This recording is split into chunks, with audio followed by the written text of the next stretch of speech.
인도의 캘커타의 천사라고 불리우는 마더 테레사. 그녀는 자신을 희생하고 자신을 내어줌으로써 아무도 가지 않으려고 하고 돌보지 않으려고 하는, 집도 없고 희망도 없는 사람들을 보살피면서 진정한 하나님의 사랑이 무엇인지를 보여주는 분이었습니다.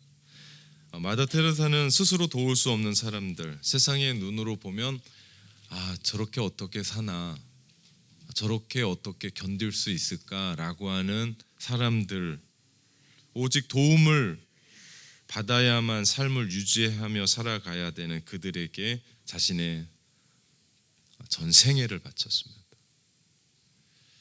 그리고 그 삶을 살아가면서 매우 철저한 경건의 삶을 살았던 사람이었죠. 우리가 나누고 있는 홀리니스, 이 경건은, 이 거룩은 여기에서부터 시작됩니다. 우리는 하나님의 말씀이 나의 삶을 적시게 한 후에 하나님의 말씀이 우리 가운데 들어와서 내 삶을 기경하고 우리의 삶이 변화되고 난 후에 그 말씀 그대로를 실천해 나감으로써 우리는 거룩해집니다. 하나님의 말씀으로 우리가 거룩해져요. 마더 테레사는 하나님을 전했지만 말뿐이 아니었습니다. 그녀는 직접 그 가난하고 천박한, 그리고 추한, 그리고 어려운 그 장소에 가서 삶으로 보여주었죠. 즉 거룩은 말인 동시에 행동이다. 그래서 이 거룩의 삶, 성결의 삶은 만만치 않은 삶입니다. 그래서 마더 테레사는 거룩을 이렇게 말합니다. 거룩이란 하나님의 모든 뜻을 받아들이고 이러한 수용을 통해 우리의 삶을 철저히 변화되게 하는 것이다 라고 그녀가 얘기합니다. 참 와닿는 말입니다.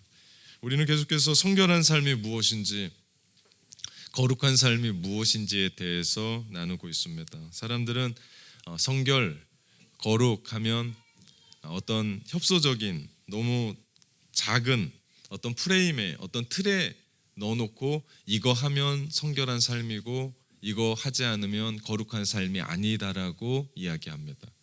그러나 성결의 삶은 뭔가를 하고 안 하고의 문제가 아닙니다. 예를 들어 담배를 피우지 않고 술을 마시지 않고 도박을 하지 않고 성적으로 문란하지 않는 것만 말한다면 물론 이것이 성결한 삶이고 거룩한 삶입니다. 그런데 이것만이 전부가 아니더라는 거죠. 더 확장돼야 가야 됩니다. 중요한 건 우리의 마음입니다. 예를 들면 내가 담배를 피우지 않는데 왜 안 피우냐는 거죠. 나는 교회를 다니고 있기 때문에 이거는 좀 적은 협소한 부분입니다. 그런데 나는 내 안에 주님께서 거하시는 거룩한 성전이기 때문에 내가 그런 것들을 어떻게 할 수 있겠나라고 말하는 거죠. 중요한 건 마음입니다. 여기서부터 거룩이 시작되죠. 구약 성경을 보면 하나님께서 이스라엘 백성, 선민에게 언약하신 게 있어요. 그것은 내가 너희의 장막에 함께 거하겠다. 장막을 치고 거하겠다. 너희 속에 있겠다라고 약속하시거든요. 그 말씀이 신약에 와서 요한복음에 보면 예수님이 우리 가운데 말씀으로 거하셨죠. 요한복음 1장 14절 말씀에 보니까 말씀이 육신이 되어 우리 가운데 거하셨다라고 말씀합니다. 이 말씀을 헬라어 문자 그대로 번역하면 이렇습니다. 하나님이 우리 가운데 장막을 치고 사셨습니다. 주님이 우리 가운데 계세요. 주님이 텐트를 치고 우리의 삶 가운데 함께 계세요. 이런 삶 가운데 거하시는 그 주님 때문에 우리의 삶은 성결한 삶, 거룩한 삶을 살아내는 거죠. 그 사람들의 특징이 있습니다. 그들은 하나님을 사랑합니다. 그리고 이웃을 사랑합니다. 그렇게 하나님을 사랑해서 하나님을 예배합니다. 그렇게 하나님께 기도합니다. 그렇게 이웃을 사랑하기 때문에 내 몸과 같이 사랑합니다. 그래서 나만 살지 않아요. 주변의 사람들 함께 돕고 함께 고통당하는 사람, 어려운 사람, 가난에 처한 사람, 줄인 사람들을 도와줍니다. 그러고 보면 성결이란, 거룩이란 보이지 않는 하나님의 나라가 우리의 삶을 통해서 보이게 하면서 하나님의 성품을 보여주는 백성으로 살아가는 것이다 라고 정의할 수 있습니다. 하나님은 보이지 않습니다. 그러나 우리가 하나님을 믿는 사람들로 살아나가는 그 삶이 거룩의 삶이고 그 삶을 보여주는 것이 하나님의 성품이 어떤 것인지를 보여주는 거죠. 그렇기 때문에 그리스도인으로서 살아가는 이 성결이라고 하는 삶, 홀리니스라고 하는 삶은 너무나 중요합니다. 어떻게 하면 우리도 성결하게 살아갈 수 있을까요? 우리같이 부족한 사람들이, 우리같이 연약한 사람들이. 약 100년 전 한 여인이 아일랜드 해변에 큰 저택을 짓고 살았습니다. 부자였습니다. 그런데 참 검소했어요. 전기가 들어오지 않았을 때였는데 그 동네에 전기가 가설되고 그 집에도 전기가 들어오게 됩니다. 그 직원이 전기를 설치해주고 몇 주 있다가 그 집을 방문했습니다. 전기를 잘 사용하고 계신가요? 그랬더니 이 여인이 예, 아주 유용하게 잘 사용하고 있습니다. 그 직원이 계량기를 봤더니 설치했을 때 그대로 계량기에 숫자가 있는 겁니다. 그래서 아니 전기를 어떻게 사용하십니까? 그랬더니 이 여인이 그런 얘기하는 겁니다. 저는 오랫동안 밤마다 촛불을 켰습니다. 촛불을 켜기 위해서 어두워서 전기를 켜고 촛불을 켜고 전기를 껐대요. 그러니 전기가 쓸 수 있는, 그리고 그 계량기가 돌아갈 수가 없죠. 그대로인 겁니다. 전기가 들어왔는데 어떻게 전기를 사용할지 모르니까 그 여인의 삶에는 전기를 통해서 변화되는 삶은 아무것도 없었습니다. 좀 우스운 이야기인데요. 우리의 신앙생활도 이럴 때가 있어요. 사랑의 하나님과 연결이 됐고 능력의 하나님과 연결이 됐어요. 그래서 말씀을 들으면서 그분이 능력입니다, 그분이 사랑입니다 라고 이야기하는데 이미 우리가 그분과 연결되어 있는데 우리의 삶 가운데는 사랑이 나타나지 않아요. 그분이 이미 능력이신데 우리의 삶에는 신앙생활 이렇게 열심히 하고 있음에도 불구하고 그 능력의 하나님이 어떤 영향도 우리 가운데 끼치지 못하고 있다라는 사실이죠. 우리에게는 이미 하나님의 사랑이 가득합니다. 이미 그분의 은혜로 우리는 구원받은 사람이죠. 예수 그리스도의 십자가, 그분의 은혜, 그 피 흘림의 은혜로 우리는 죄 용서받았고 구원받았습니다. 그래서 우리는 모두는 자유합니다. 뭔가에 우리는 얽매일 필요가 없습니다. 오늘 말씀을 들으면서도 성결, 그 거룩 우리가 어떻게 지켜나야지 얽매이는 것이 아니라 우리는 진리 안에서 자유롭죠. 막 살자는 게 아닙니다. 우리는 그 진리가 우리 가운데 있음으로 말미암아 어떻게 살아가야 되는 쯤에 대한 이야기들은 우리 가운데 있죠. 우리가 어떤 처지에 있고 어떤 환경에 있고 어떤 삶의 자리에 있어도 우리는 기뻐합니다. 우리는 기뻐할 수밖에 없죠. 그리고 바울이 말한 것처럼 구원, 예수 그리스도로 말미암아 구원받은 것으로 우리의 삶이 끝난 것이 아니라 우리는 두려움과 떨림으로 날마다 그 구원을 이루어 가죠. 완성의 단계로 나아가죠. 우리가 예수 그리스도를 몰랐을 때가 있었습니다. 그때 우리는 예수 그리스도를 믿음으로 말미암아 칭의, 하나님께서 우리를 의롭다 하시는 은혜를 받고 구원받은 삶입니다. 여기서 그치지 않습니다. 우리는 성화라고 하는 그 삶으로 날마다 이 구원을 이루어 갑니다. 이 기간, 이 삶을 성결의 삶, 성결한 삶, 거룩한 삶이라고 이야기합니다. 우리가 주님 만날 때까지, 아니 우리 코끝에서 호흡이 끝나면서 우리가 죽어서 주님 만날 때까지, 아니면 주님이 이 땅 가운데 오셔서 모든 것들을 만들어 가시는 그때까지 우리는 성결한 삶으로, 주님 닮아가는 삶으로 더 나아가 온전한 그리스도인으로 살아가는 겁니다. 그렇습니다. 중요한 것은 지금 내가 무엇을 할 수 있느냐 없느냐의 문제가 아니에요. 우리 안에 영적인 전기가 이미 들어와 있습니다. 주님과 잇대어 있습니다. 그분과 함께 연결되어 있죠.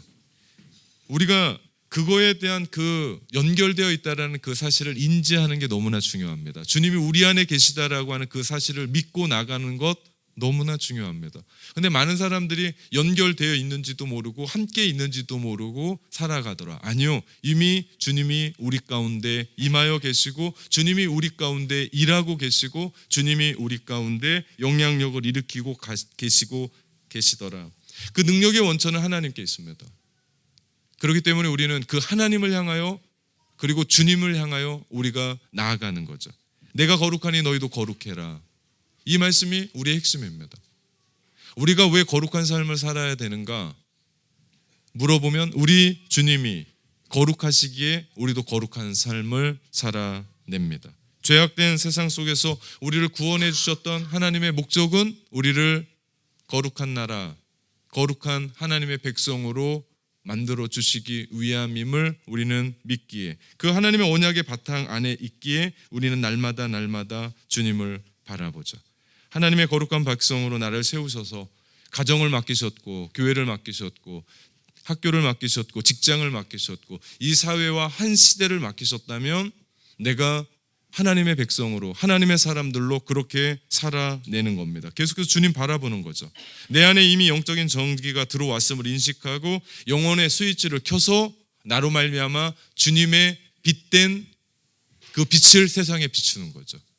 이미 우리 가운데 비춰주셨던 그 영적인 스위치를 켜서 냉장고에 불을 신선도를 유지하면서 이 땅 가운데 소금의 역할로 살아가는 거죠.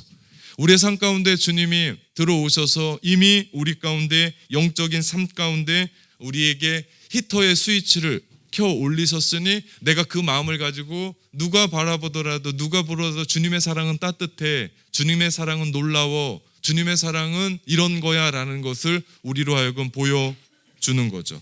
그렇게 하기 위해서는 거룩한 삶으로 우리가 날마다 주님을 바라보는 것이 중요합니다. 지금은 땅의 것들만 바라봤어요. 지금은 땅의 가치들 소유하려고 안간힘을 썼습니다. 생각해보면 그거 가지고 내가 뭐 할까 생각하면 허망해요. 내가 지금까지 모든 거다라고 생각했었던 집 살라고 지금까지 살아왔습니다. 내가 그것 이루려고 살아왔습니다. 높은 자리, 명예, 권력, 돈. 그런데 생각해보니까 그것이 나한테 약간의 유익이 있습니다. 없다는 거 아니에요. 있습니다. 그거 가지면 내가 좀 편하게 살아갈 수 있습니다. 없으면 좀 불편합니다. 그런데 생각해보면 그게 진짜인가? 하나님 나라를 살아가면서 이 땅 가운데 한 번 사는 인생인데 그리고 100세도 제대로 못 사는데 건강하게 70세 이상을 살아가면 건강하다라고 얘기하고 병원 신세 앉으면 건강하다고 이야기하는데 그게 진짠가? 내가 지금까지 땅의 것들 추구하고 살아온 것이 진짠가? 이것에 눈을 하늘로 돌리는 것. 다시 말하면 뭡니까? 하늘의 그 가치가 이 땅 가운데 우리의 삶 가운데 오는 것. 그래서 하늘의 가치를 두고 이 땅을 살아가는 것. 이것이 변화입니다. 교회 나온다고 변화되지 않아요. 그 변화는 내가 이 땅을 살아가는 그 삶의 가치, 예수 믿는다고 여러분의 삶의 직장이 바뀌고 삶이 바뀌고 바뀌는 게 없습니다. 그런데 뭐가 바뀝니까? 마음이 바뀝니다. 내가 예전엔 땅만 보고 살았습니다. 땅의 가치들만 보고 살았습니다. 땅의 것 어떻게 하든지 내 것으로 만들려고 살았습니다. 그런데 이제는 하늘의 가치를 바라보면서 영원한 가치를 바라보며 관점이 달라지는 거죠. 정말 우리 인생에 중요한 것이 무엇인지, 내가 무엇 때문에 이렇게 살아가는 거예요. 여러분이 정말 중요하다고 생각하는 것 얼마나 더 갈까요? 지금 여러분이 붙잡고 있는 것, 누군가는 지금 그것을 향하여 달려나가고 누군가는 그것을 얻은 사람도 있을지 모릅니다. 얼마나 더 갖고 갈까요? 50년요? 30년요? 잘 모르겠습니다. 그런데 하늘이 땅으로 변하는 변화, 이것은 순간이 영혼으로 변하는 변화고 이것은 죽음이 생명으로 변하는 변화입니다. 이런 변화가 여러분 삶 가운데 있습니까? 그 삶을 경험할 때 우리의 삶은 성결한 삶, 거룩한 삶으로 살아가죠. 많은 사람들이 신앙인들이 착각합니다. 내가 부지런히 죄와 싸우면 죄를 이길 수 있다고 생각합니다. 물론 틀리지 않습니다. 그러나 이것은 소극적인 성결한 삶이죠. 그것을 넘어 적극적으로 성결한 삶을 살아가기 위해서는 한 가지입니다. 우리가 하나님을 바라보는 거예요. 가끔 서진이와 막내 서진이와 동네를 걷다 보면 개를 데리고 산책하러 나온 사람들이 있어요. 그런데 그 개들도 그 조그만 서진이를 보면 얕봐요. 무시합니다. 큰 개일수록 그렇습니다. 서진이가 막 달려가다가 개를 만나면 꼼짝없이 얼음이 돼요. 그러다 어떻게 할 수 없는. 그러면 개는 서진이를 보고 가만히 서 있어요. 그럼 이 녀석은 어떻게 할 수 없이 막 울려는 표정으로 절 쳐다봐요. 그럼 서진아 일로 와. 그러면 언제 그랬냐니 막 달려와서 쟤한테 안깁니다. 만약 서진이가 그런 일을 하지 않지만 그 개가 자신을 물끄러미 쳐다본다고 개의 귀를 붙잡고 막 흔들면 큰일이 납니다. 맞죠?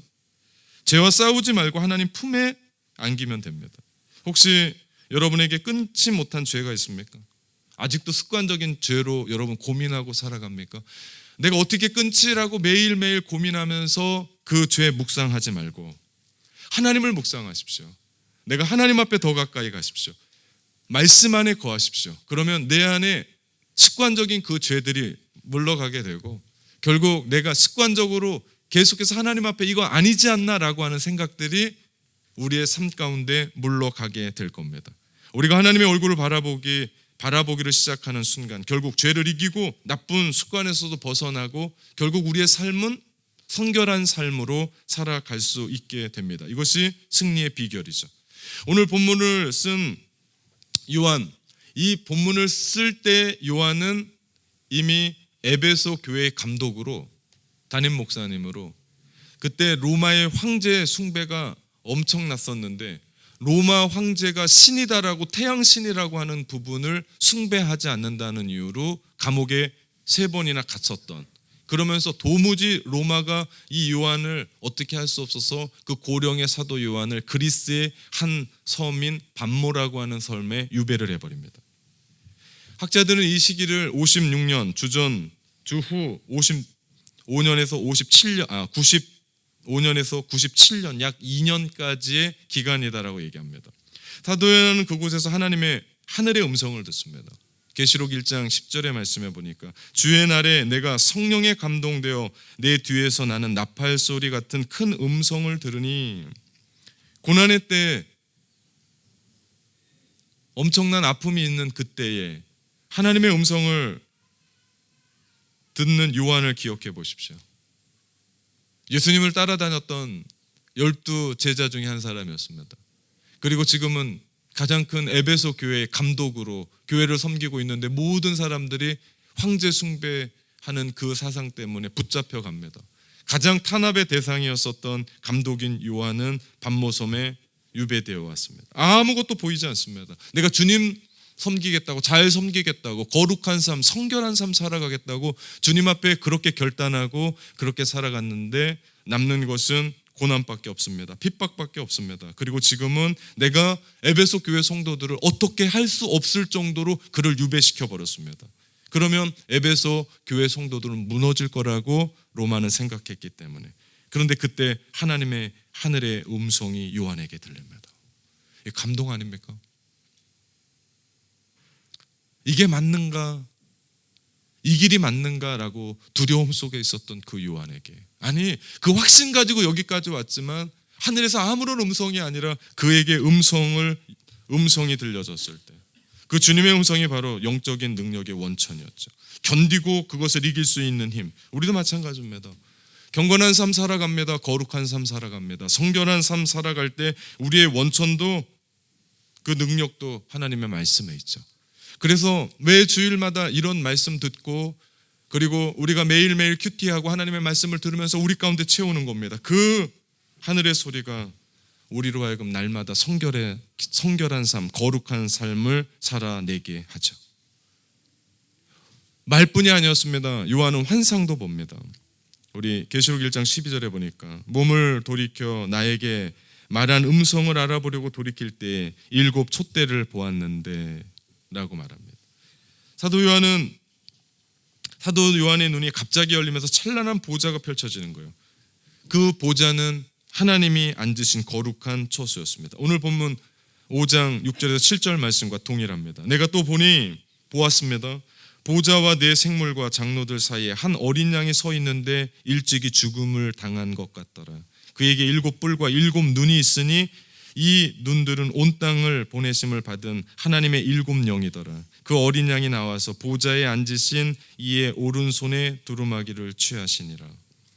보좌는 하나님의 의자입니다. 하나님의 앉으시는 곳입니다. 하늘 중심이죠. 바로 그 보좌에 어린 양 예수 그리스도께서 앉아 계신 거예요.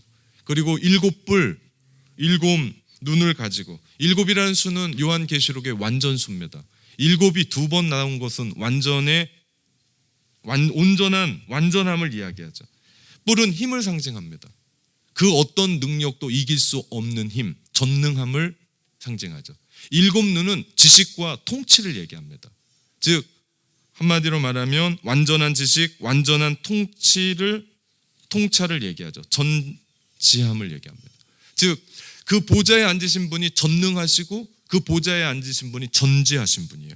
그 어린 양이 모든 능력을 가지고 계신, 모든 지식을 가지고 계신 그분이 하늘 보좌에 앉아 계시더라. 그분을 향하여 24 장로들이 찬양합니다. 9절과 10절. 그들이 새 노래를 불러 이르되 두루마기를 가지시고 그 인봉을 떼기를 합당하시도다. 일찍이 죽음을 당하사 각 족속과 방언과 백성과 나라 가운데에서 사람들을 피로 사서 하나님께 드리시고 그들로 우리 하나님 앞에서 나라와 제사장을 삼으셨으니 그들이 땅에서 왕노릇 하리로다 하더라. 아멘. 이 말씀은 다름 아니라 우리의 존재의 이유를 말씀합니다.